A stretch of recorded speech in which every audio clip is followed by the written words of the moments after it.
There's something haunting about the whispers of history, the way fragments of forgotten stories linger just beyond our grasp, teasing us with secrets they refuse to surrender. Tonight, we're stepping into one of those mysteries, a tale buried so deep that even the waves of time couldn't wash it away. And if you've ever felt the pull of the unknown, the itch to uncover what was meant to stay hidden, then you're in the right place.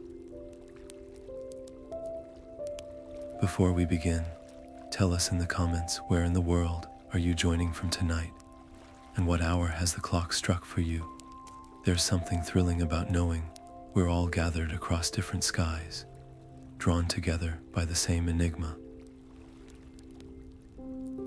Picture this, a scholar, Elendil, kneeling in the dust of a ruined library, his fingers brushing against a fragment of parchment, so old it threatens to crumble at his touch. The map he's found isn't just a relic, it's a defiance, a deliberate clue left behind by those who swore to keep the truth buried, the Forgotten Scrolls of Nmenor. Even the name sends a shiver down the spine, doesn't it? These scrolls were no ordinary records. They held knowledge so dangerous, so transformative, that the Sea Kings themselves vowed to erase them from memory. But history has a way of resisting oblivion, and Elendil, he's about to learn that some secrets aren't just lost, they're guarded. What would drive a person to chase a legend like this? Maybe it's the same thing that's got you leaning in right now, that unshakable curiosity, the sense that there's more to the world than what's been written in the official records. Elendil's journey isn't just about uncovering scrolls, it's about confronting the weight of what happens when power tries to silence truth. And as we follow his path, through treacherous shores, cryptic warnings, and the echoes of a drowned kingdom, we'll piece together why these scrolls were feared, and why they might have been meant to resurface now. So settle in. This isn't just a story about the past. It's about the secrets that refuse to stay dead. The path to truth is never simple, especially when it leads to a man like Surin, a historian who turned his back on the world, living in a crumbling tower where the wind carried whispers of drowned kingdoms. When Elendil finally tracked him down, the old scholar didn't welcome him with answers. Instead, he met him with a warning. Some doors, Surin murmured, his voice like the creak of ancient timbers, should stay closed. The Forgotten Scrolls weren't just lost, they were cursed. To seek them was to invite the wrath of the Sea King's descendants, guardians who still walked the earth, sworn to protect their ancestors' secrets. But Elendil had come too far to turn back. He pressed Surin, not with threats, but with something far more compelling proof. A fragment of the map, barely intact, its ink faded but its symbols unmistakable. The historian's hands trembled as he traced the lines, his resistance crumbling like the parchment itself. "You don't understand what you're asking," he said. Yet something in Elendil's determination, or maybe the map's eerie pull, made him relent. By candlelight, Surin deciphered the first clue. Not a city, not a temple, but an island. A place swallowed by mist, where the waters twisted unnaturally, and the stars themselves seemed to lie. They called it Tall Eweil, Surin whispered, the Isle of Everlasting Dusk. According to the map, it was the first resting place of the scrolls before they were scattered, but reaching it, that would require more than courage. The island wasn't just hidden, it defied navigation. Ships that strayed too close vanished without trace, their names struck from memory as if they'd never existed. Yet as Surin spoke, Elendil saw something flicker in his eyes. Not just fear, but something darker. Recognition. The historian knew more than he was saying. And that silence, more than any warning, told Elendil the truth. The scrolls weren't just a secret. They were a test. Elendil knew he couldn't face the Isle of Everlasting Dusk alone. The sea demanded skill, and the unknown demanded allies. So he sought out two souls as bound to this quest as he was. Anarian, a mariner whose ship had slipped through storms even seasoned captains called cursed, and Niana, a healer who'd spent her life mending wounds both seen and unseen. Anarian's laughter was as sharp as the wind when Elendil first asked him, "You want to sail where the stars lie?" he said, shaking his head, but there was a hunger in his eyes, the kind that only comes to those who have spent too long listening to the ocean's secrets. Niana was harder to convince. She'd seen what happens when men chase shadows, bodies broken, minds unraveled. Yet when Elendil showed her the map, her fingers lingered over the ink like she was tracing a wound. Some truths fester in the dark, she finally said. Maybe it's time to let them breathe.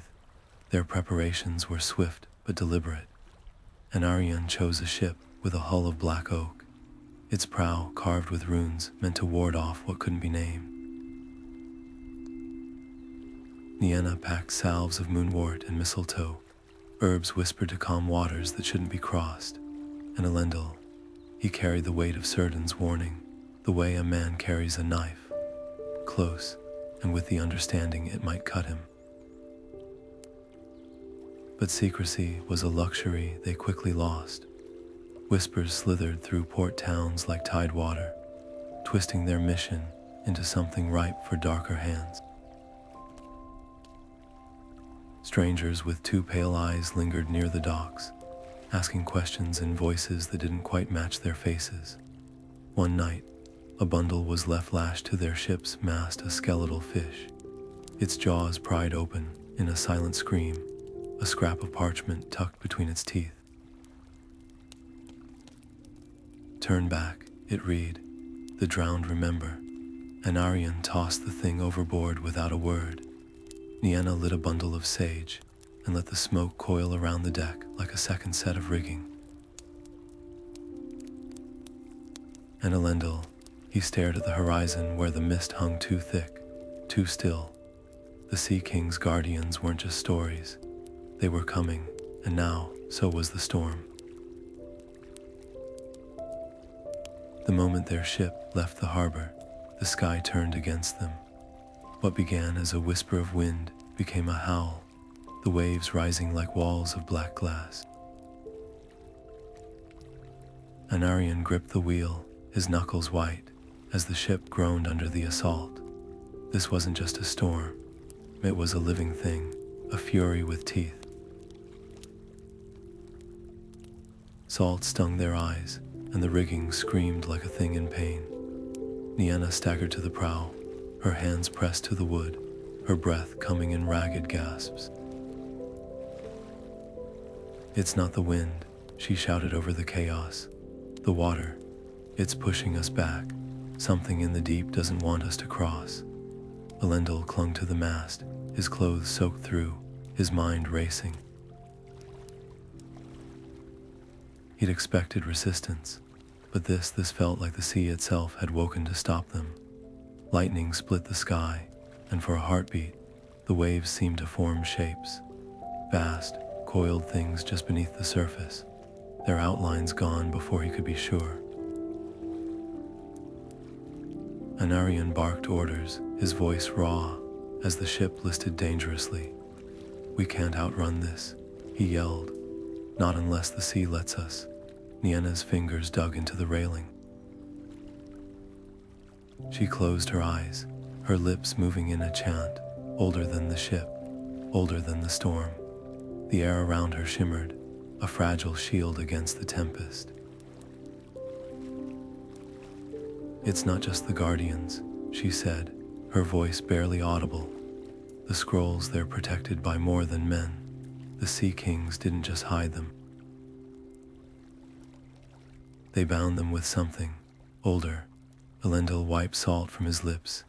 He'd spent years chasing whispers, following trails of ink and dust. But now, faced with the raw power of the deep, doubt crept in. Was this a warning or a test? The map fragment burned against his chest, as if reminding him of the promise he'd made to himself, to history. He staggered to Anarian's side. "Turn us into it," he said. The mariner's eyes widened. "You want to sail straight into the storm, not into it," Elendil corrected. "Through it." Anarian cursed, but his hands moved on the wheel, the ship groaning as it pivoted. The wind shrieked, the waves towering higher, and then impossibly, a path opened. Not a calm, but a narrow channel of churning water, as if the storm had hesitated. Niana's breath caught. "It's letting us choose," she whispered. "Turn back now, or face what comes next." Elendil didn't hesitate. "Hold course." The ship plunged forward, the storm swallowing them whole. Somewhere ahead, beyond the rage of wind and water, tall Eweil waited, and whatever guarded it, the sea had spoken. Now it was their turn to answer. The mist clung to them like a second skin as their ship ground against the jagged rocks of tall Eweil's shore. The island didn't feel abandoned. It felt waiting. Ruins rose from the water, their stones slick with seaweed, their arches cracked but still standing like the ribs of some long-dead beast. Anarian leaped onto the wet rock first, his boots slipping on the algae, his eyes scanning the labyrinth of half-drowned pathways ahead. "This isn't just erosion," he muttered, running a hand along a wall where the carvings still showed through the salt crust. These stones were placed to drown. Someone wanted this place to sink. Niana knelt beside a pillar, her fingers brushing over symbols worn smooth by centuries of tides. The language was ancient, older than the Sea Kings, older than the wars that had shattered empires, but the meaning was clear enough. "They weren't just hiding the scrolls," she said, her voice hushed. "They were hiding them from something, or someone." The inscription spoke of a pact, a guardian bound not by choice, but by oath, a creature of the deep, sworn to keep the secrets of tall Eweil until the stars themselves forgot their names. Anarian scoffed, but his grip tightened on the hilt of his knife. Guardians, curses, always the same old song with ruins. Yet even as he said it, the water around the island stirred unnaturally, currents twisting where no wind touched the surface. The path ahead led upward, into the heart of the ruins where the mist thickened into something almost solid. The air smelled of salt and something older, sharper like metal, left too long in the rain. Niana straightened, her face pale. "It's not just a guardian," she whispered. "It's a chain. The scrolls were never meant to be found because they're the lock. And whatever's bound here, it's the key." Above them, the ruins groaned, a sound too deep for stone alone. Somewhere in the mist, something shifted, watching. Waiting. The island hadn't swallowed the truth. It had been made to keep it. And now the sea was remembering. Deep within the ruins, the air grew thick with the weight of centuries. Not just silence, but the kind of quiet that comes before a storm. The stones beneath their feet hummed, a vibration so low it felt more like memory than sound. Then, without warning, the shadows pooled together, twisting into a figure taller than any man, its form woven from sea foam and old rage. The guardian, its eyes were hollows where the ocean might stare back, its voice the echo of waves crashing against forgotten shores. "Turn back," it commanded, the words rolling like tide over rock. "Or prove you are more than thieves come to pick at bones." Elendil stepped forward, his pulse loud in his ears, but his voice steady.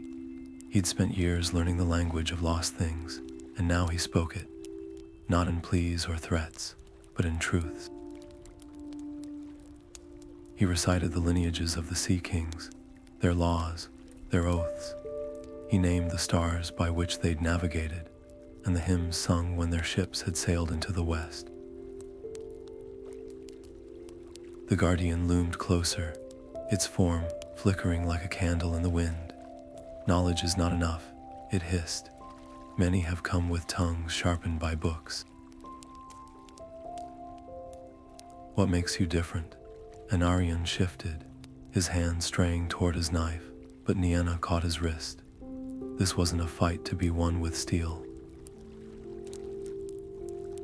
Elendil met the guardian's gaze. "Because I'm not here to claim the scrolls as treasure," he said. "I'm here to learn why they were buried, and if they're as dangerous as you believe, then hiding them hasn't worked. Secrets don't stay buried, they fester. They twist. Maybe it's time to face them." For a long moment, the ruins held their breath. Then the guardian did something unexpected. It laughed, a sound like ice breaking on a winter shore. "You speak like the kings of old," it said, "arrogant enough to think you can tame what broke them." But its form softened, the edges blurring like ink in water. "Very well, pass, but know this. The scrolls are not merely words, they are a weight. Carry them, and you carry the consequences of those who came before." Niana stepped forward, her palms upturned in the old gesture of oath-making. "We swear to guard them as you have," she said, "not from the world, but for it." The guardian's form dissolved into mist, its final words lingering like salt on the wind. "See that you do." And with that, the path ahead cleared, revealing a stairway carved with symbols that pulsed faintly, as if breathing. The scrolls waited below, but so, Elendil realized with a chill, did the reason they'd been sealed away. The chamber exhaled cold air as the guardian's mist dissolved into the walls, revealing a vault carved from black coral, an older stone. At its center, atop a pedestal that seemed to grow from the floor itself, lay the scrolls not rolled, not bound, but floating just above the surface, their edges flickering with a light that wasn't quite there. The air tasted of lightning and salt, of something too ancient to name. Elendil's breath caught. After years of chasing whispers, here they were, the Forgotten Scrolls of Nmenor, pulsing with a rhythm like a second heartbeat. Niana's hand shot out, gripping his wrist before he could step forward. "Wait," she whispered, her voice taut. Her fingers trembled, not from fear, but from the raw current humming through the chamber. "Do you feel that it's not just knowledge? There's something alive in them." The scrolls weren't merely old, they were aware, watching. Anarian, though, didn't hesitate.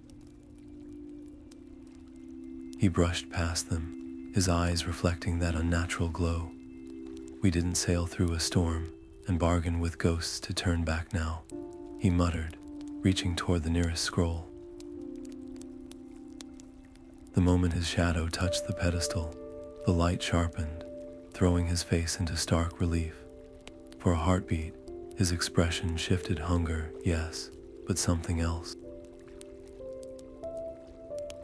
A recognition, as if the scrolls were whispering secrets, meant only for him. "They're not corrupting," he breathed. "They're offering power, answers. The kind the Sea Kings hoarded for themselves." Elendil forced himself to look away from the light, to focus on the carvings winding up the walls. They told a story, not of triumph, but of sacrifice. Figures kneeling not in reverence, but in chains, a pact written in something darker than ink. Anarian, stop, he said, but the mariner wasn't listening. His fingers grazed the edge of the nearest scroll. The chamber shuddered. The light flared, and for one terrible second, the air tore open with a sound like 1,000 voices, screaming underwater.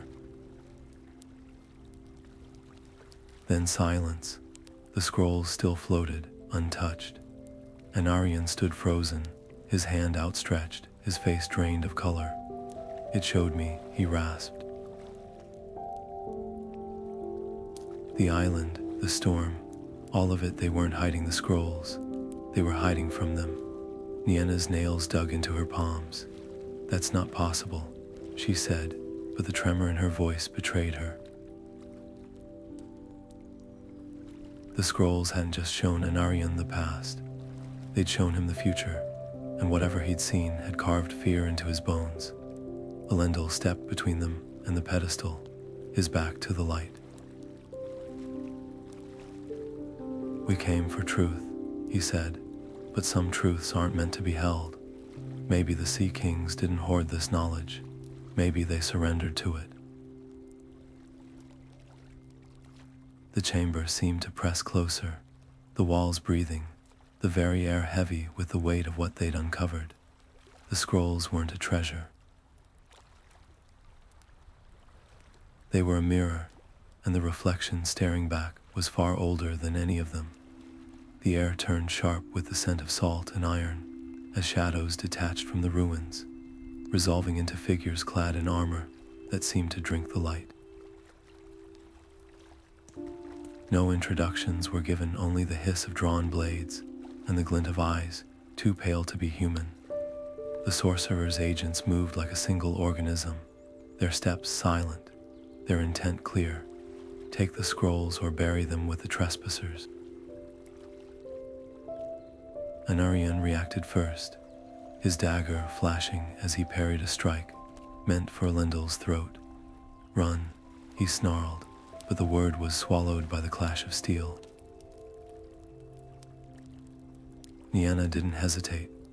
Her hands wove through the air, pulling threads of mist into a shield that shattered the first volley of arrows. Yet for every attacker they felled, 2 more emerged from the labyrinth of ruins, their movements too precise, too coordinated. These weren't mere mercenaries, they were relics themselves, warriors bound to their master's will long after their hearts should have stilled.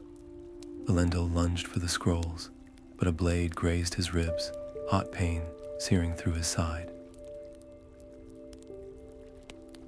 The chamber erupted into chaos, the floating scrolls trembling as if sensing the violence. Then came the sound that froze them all, a low, resonant hum, like a bell struck deep underwater.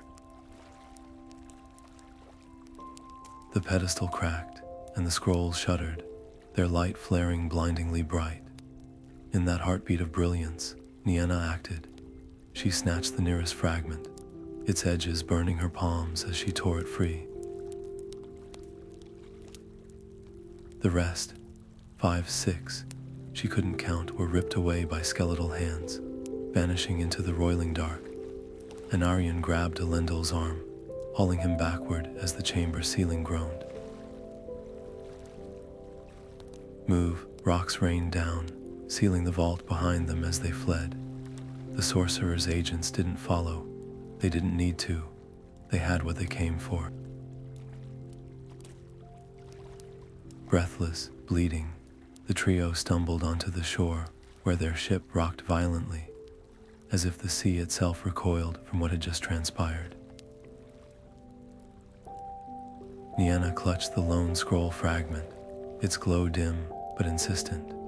It wasn't just parchment they'd salvaged. It was a key, a clue to something far larger. And now their enemies held the rest. The wind carried a whisper, half mockery, half warning. The game has just begun. The storm had been a trial. This. This was war. The deck of the ship groaned beneath their feet, as if echoing the argument tearing through the air. Anarian paced like a caged wolf, his boots leaving damp prints on the wood. "We don't retreat," he snapped, his voice raw with something sharper than anger betrayal. "Those thieves stole what's ours. You think they'll just tuck the scrolls away like buried treasure? They'll use them, and whatever hell that unleashes, that's on us." His fingers twitched toward the empty sheath at his belt, the dagger lost somewhere in the ruins. Niana didn't raise her voice. She didn't need to. The way her hands cradled the lone scroll fragment careful, as if it might dissolve at a touch, spoke louder than any shout. "Chasing them is exactly what the sorcerer wants," she said, her gaze fixed on the horizon where the mist still clung. "The scrolls aren't just dangerous together. They're hungry. They twist whoever holds them. The Sea Kings didn't hide them to keep us ignorant. They hid them to keep us alive." Elendil stood apart, the weight of the fragment in his palms like holding a live coal. The ink pulsed under his fingertips, rearranging itself into shapes that shouldn't be possible. Words and languages no one had spoken for ages, diagrams of celestial alignments that hadn't occurred in millennia, and beneath it all, a refrain, repeating like a tolling bell: "When the six are one, the drowned shall rise." His throat tightened. This wasn't just a warning, it was a countdown. Anarian whirled on him. "You've been staring at that thing for hours. Tell me you found something worth the silence." Elendil exhaled slowly. "The scrolls aren't just knowledge. They're a trigger, separate. They're fragments of history. Together." He turned the fragment toward the fading light. The ink twisted, forming a sigil that made Niana recoil. "They're a key, and the door it opens, that's the part the Sea Kings tried to erase." The wind died abruptly, leaving the sails limp. Even the waves seemed to hold their breath. Anarian's fists clenched. "So we let the sorcerer unlock doom because we're afraid." Niana's voice was steel. "No, we stop him before he finds the last piece." Elendil folded the fragment carefully, the paper strangely warm against his chest. The choice wasn't between pursuit and retreat. It was between two kinds of courage, one that charged forward and one that knew when to break the cycle. The sea stretched before them, vast and whispering. Somewhere out there, the other scrolls were moving, and time, like the tide, refused to wait. The ship carved through the waves like a blade through silk, but the speed came at a cost. Anarian's hands were white-knuckled on the wheel, his eyes locked on the horizon, where the enemy's sails flickered in and out of the mist. Every turn was sharper than the last, every adjustment so brutal, the hull groaned in protest. Niana clung to the rail, her face pale as the deck tilted dangerously. "You'll snap the mast before we catch them," she shouted, but Anarian didn't slow. His laughter was a jagged thing, edged with a feverish certainty. "They're not getting away. Not with what they've taken." Elendil staggered toward him, the wound in his side burning with each step. He'd seen this before. The way the scrolls hooked into the mind, their whispers masquerading as your own thoughts. Anarian had always been reckless, but this wasn't just daring, it was possession. "Listen to me," Elendil growled, gripping his friend's shoulder. "The scrolls want to be found. They're using you, using all of us." Anarian shook him off, his gaze never leaving the chase. "You didn't see what they showed me," he muttered, the power in those words. "It's not just history. It's a weapon, and you'd let them wield it. Behind them, the sea erupted. A geyser of black water shot skyward, and within it, something moved, a silhouette too vast to name. The Guardian, it wasn't just chasing the thieves, it was coming for them all. Niana's voice cut through the chaos. Anarian, if you don't turn us now, we die here. For a heartbeat, the mariner hesitated. Then, with a snarl, he wrenched the wheel hard to starboard.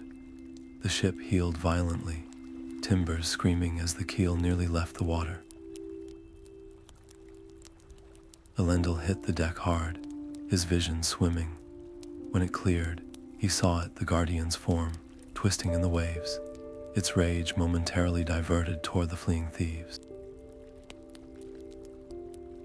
A reprieve, but the cost was written in Anarian's hollow stare, in the way his fingers trembled even as they clenched the wheel. The scrolls had sunk their teeth into him.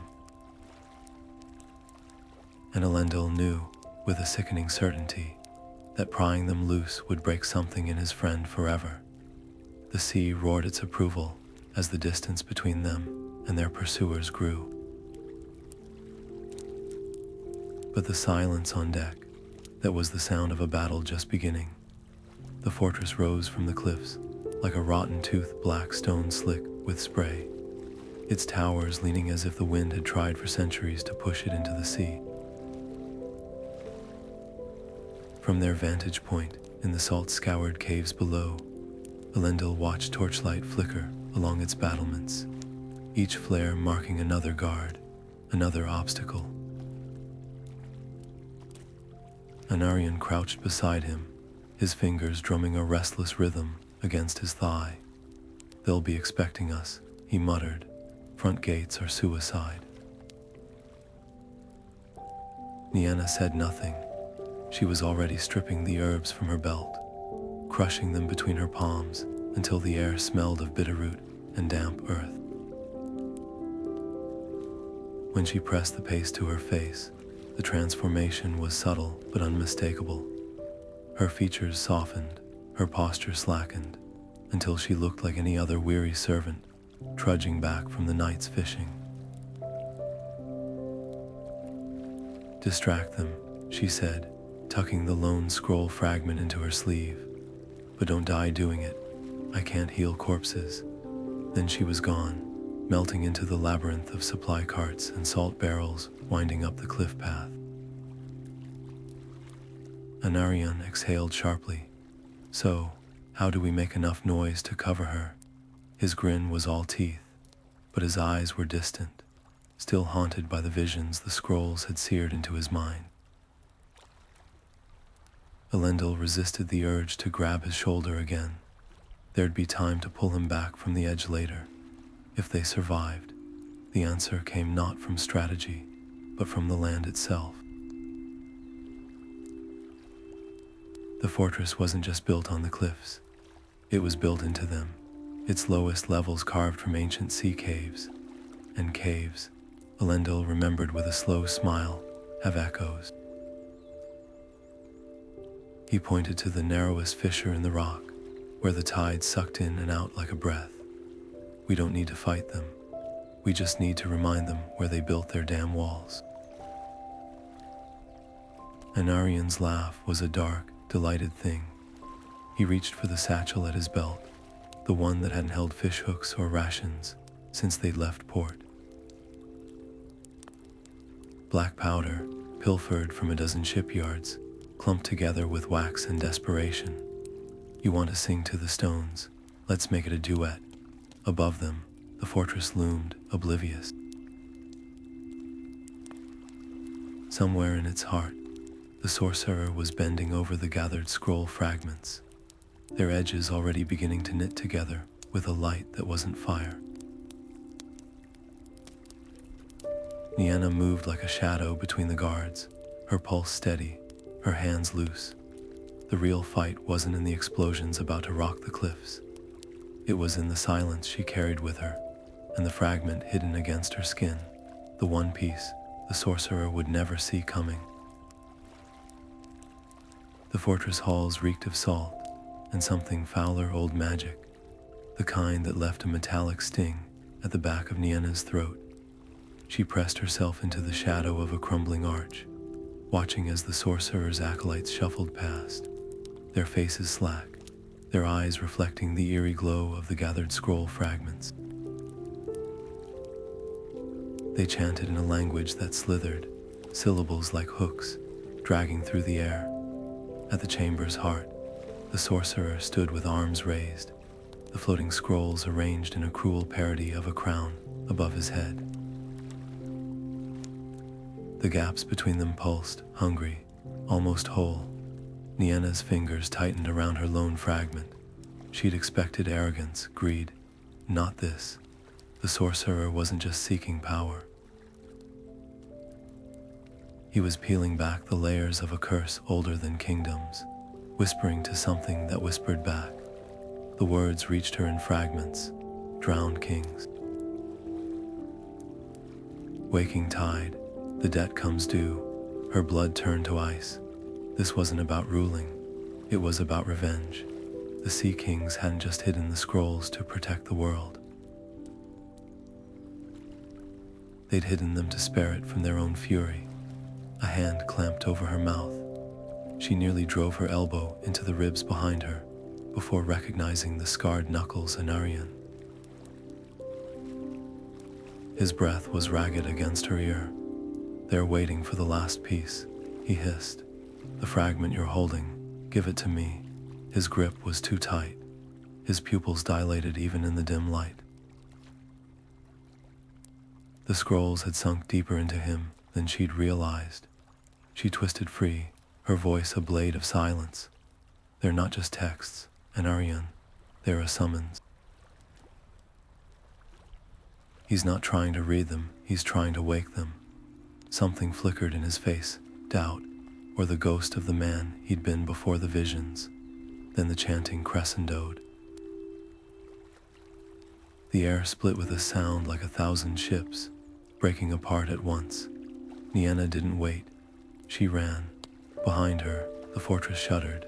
Stone groaned as if something vast and wet were pressing against it from the other side.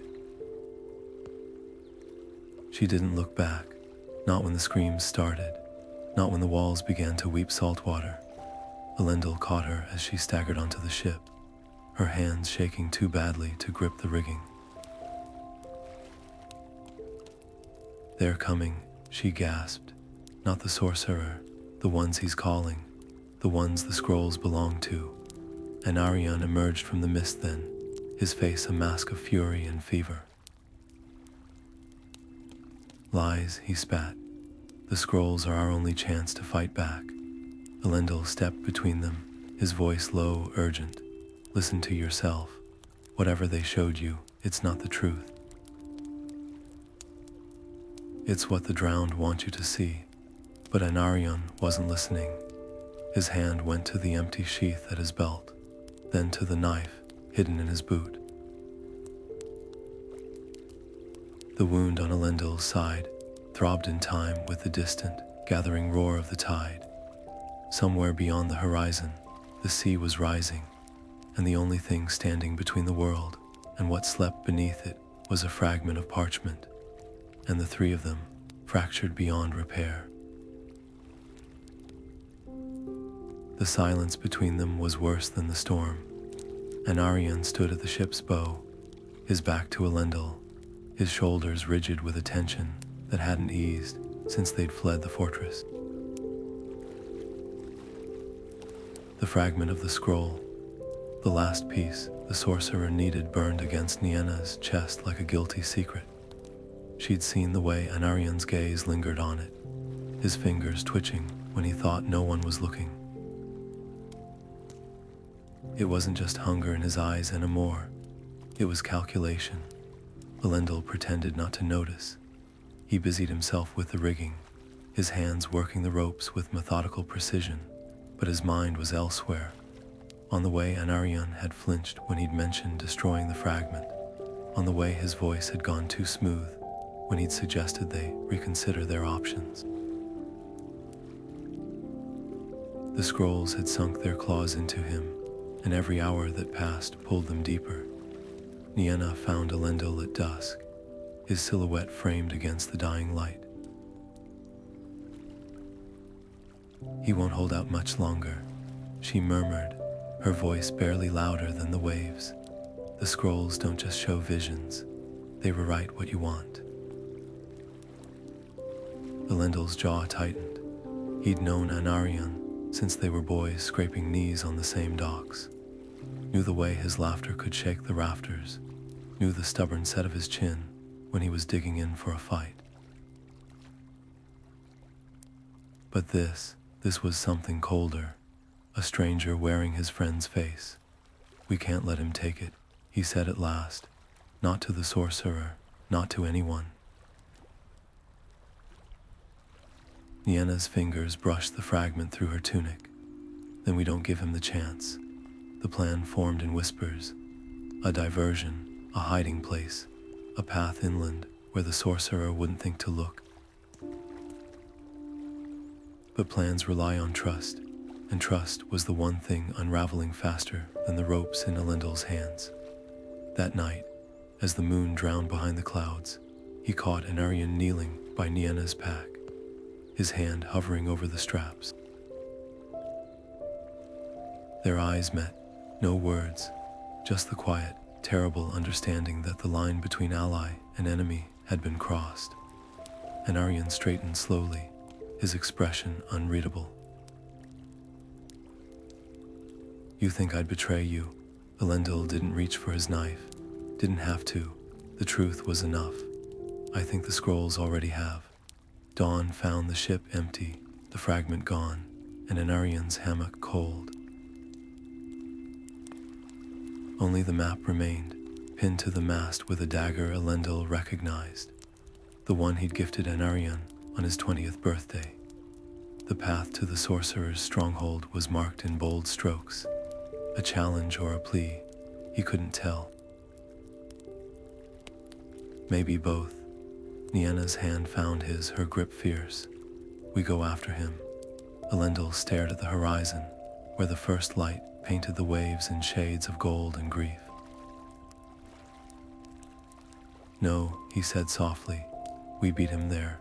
The sea stretched ahead, vast and unforgiving. Somewhere on its edges, a storm was brewing, not of wind and water, but of choices that couldn't be undone. And Elendil, he'd make his alone.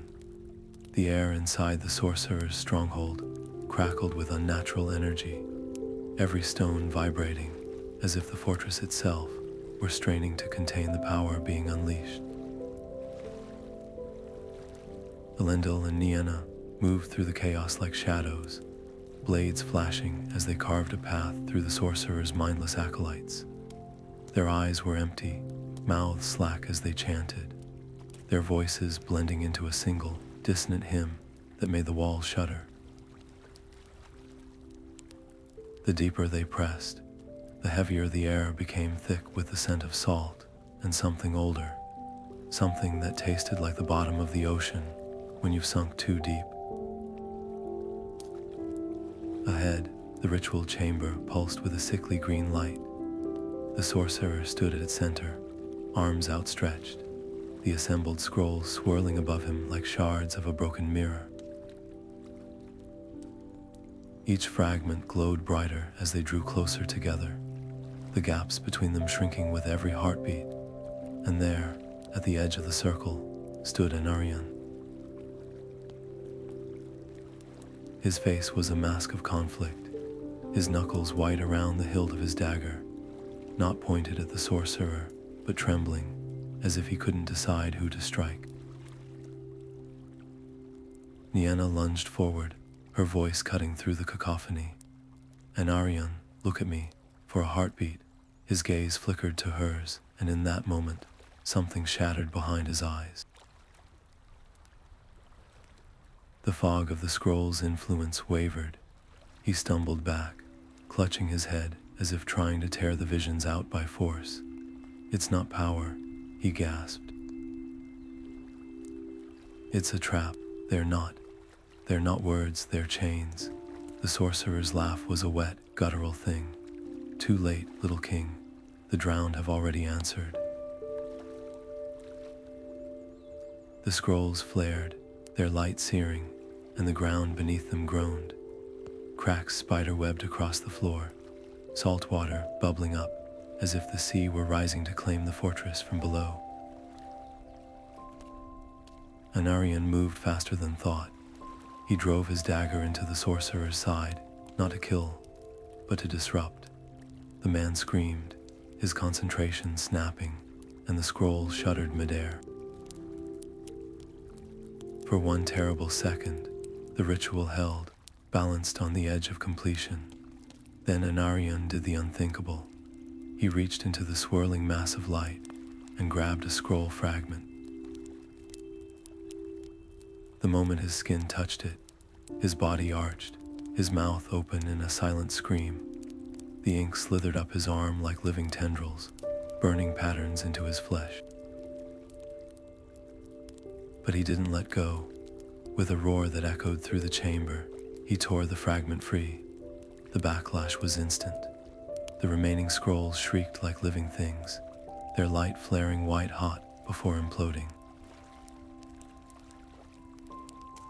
The explosion threw Elendil and Niana backward, the force of it rattling their bones.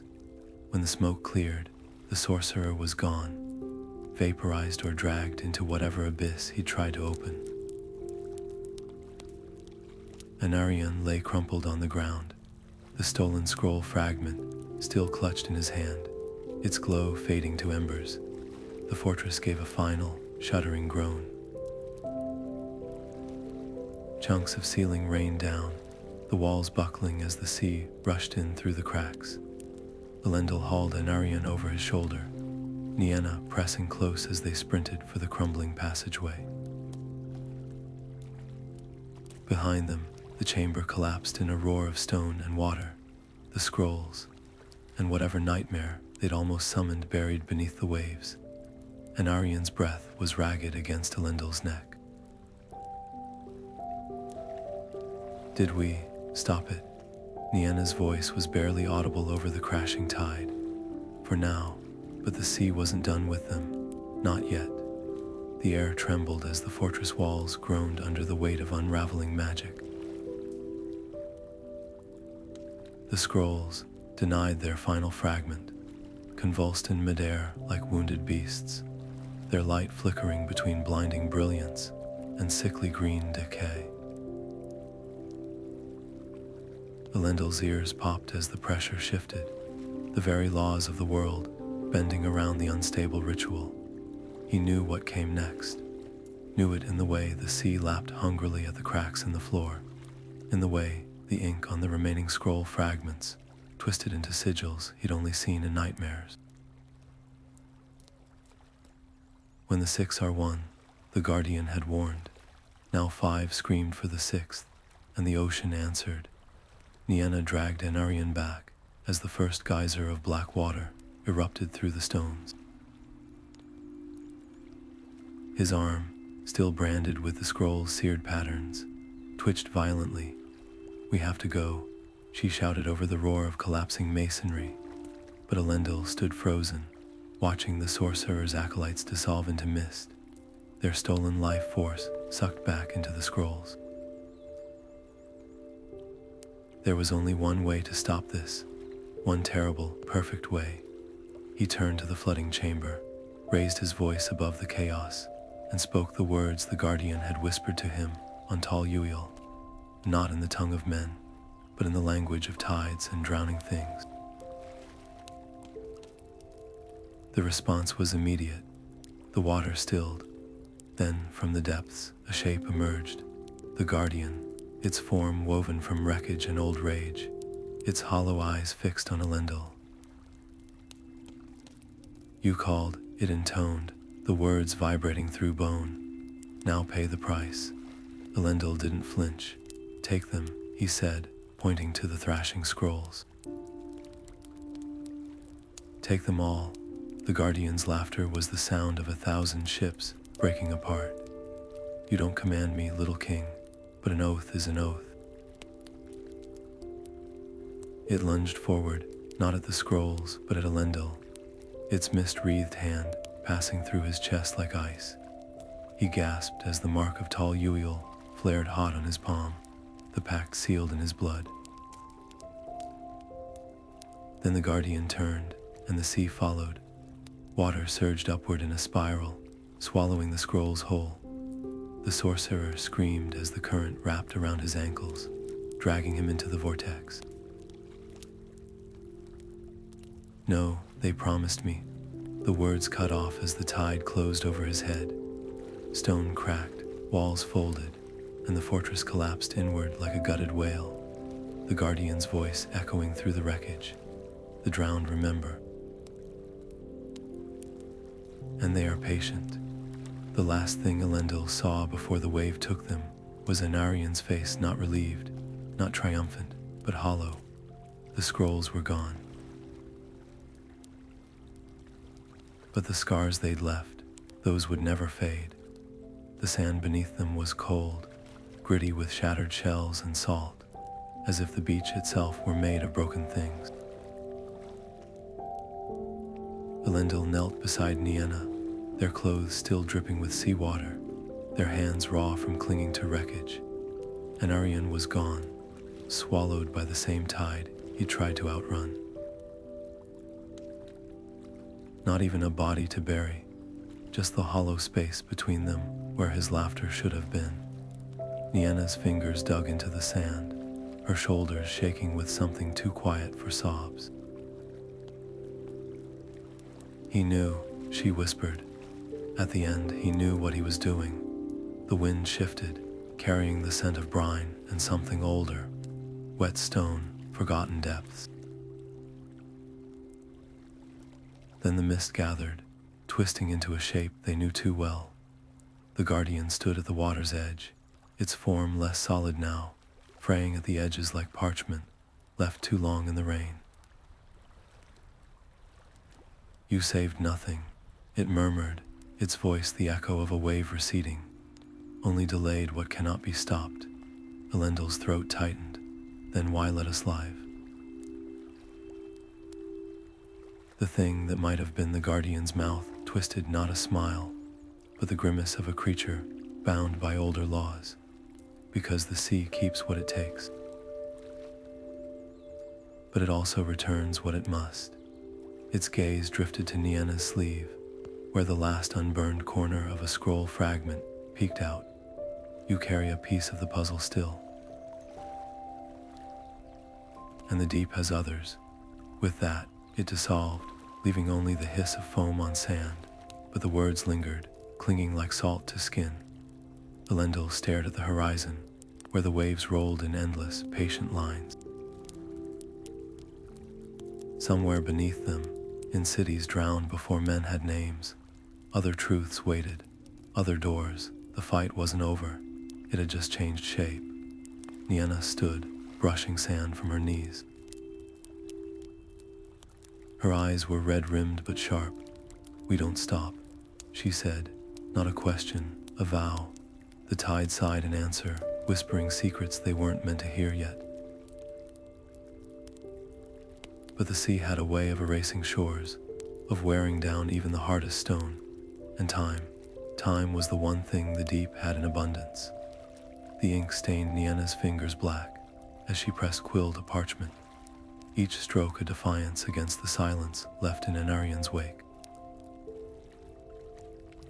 She wrote not just of their flight from the crumbling fortress, but of the way he'd grinned as the first storm hit, how his hands had steadied the wheel when the waves tried to swallow them whole. "History forgets the brave first," she muttered, blowing on the damp ink. Not this time. The journal's pages would never hold the full weight of him. The way his laughter could shake the rigging, the stubborn set of his jaw when the odds were impossible. But it was a start.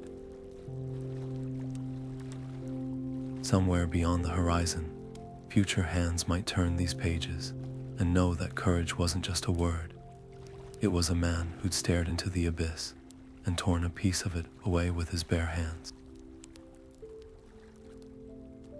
Elendil stood at the rail, the wind pulling at his salt-stiffened clothes. The sea stretched endlessly, indifferent to their grief. He'd spent a lifetime chasing secrets, convinced that truth was the highest good. Now, watching the water swallow the last remnants of the Sorcerer's stronghold, he understood the terrible wisdom in leaving some doors unopened. The scrolls were gone, but their echo lingered not in ink or parchment, but in the way Anarian's eyes had darkened in those final moments, as if he'd seen something too vast to name.